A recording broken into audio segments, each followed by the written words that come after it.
Seattle is a unique and a world-class city. Very vibrant and inclusive and diverse society here, not only ethnically, although that's true, but also diverse of thought. You go downtown, you go to Pikes Market, and you have a busker on every street corner. You have people from every corner of the earth in one concentrated place, and it makes it a really unique and special place. I didn't, grow up when I was 5 years old thinking to myself, boy, I really want to work for an insurance company when I grow up. But I started at Progressive when I was 29, so this wasn't my first job out of college. I'd had others, but it gave me a perspective on what a great culture could be. And a big part of that, particularly the last decade or so, is our D&I effort. I think this is one of the best kept secrets and underappreciated parts of Progressive in some ways. When an organization truly embraces the D&I efforts that we have and the employee resource groups that are available to us, I think you start seeing some special things happen in the culture locally. What I think it's created in Washington, when I first got here, ERG knowledge was virtually non-existent. In fact, we only had 7 people in the state that were involved in ERG. Fast forward 4 years and through some hard work and passion, and today we have 105 people that are involved in at least one ERG, and we have a total of over 300 memberships, which means if somebody gets involved in one, they're very likely to get involved in multiple ERGs.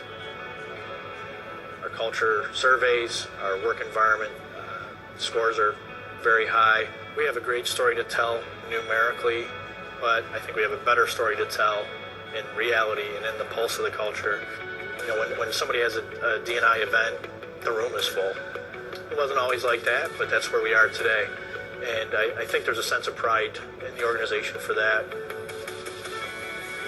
I think you're missing the boat if you don't think the ERGs can be leveraged well in the workplace, not only from a pure work environment, work pulse stance, but from an employee development stance too.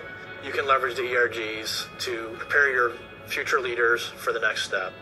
And you can put them in positions that will allow them opportunity to present, to organize, to recruit. To those who see Progressive's bottom line as more heavily weighted, we are a for-profit organization and we like to make money, and I get that. I would argue ERGs are even good for profit, because when people feel like they're challenged and being developed and being engaged and valued personally, they stay longer.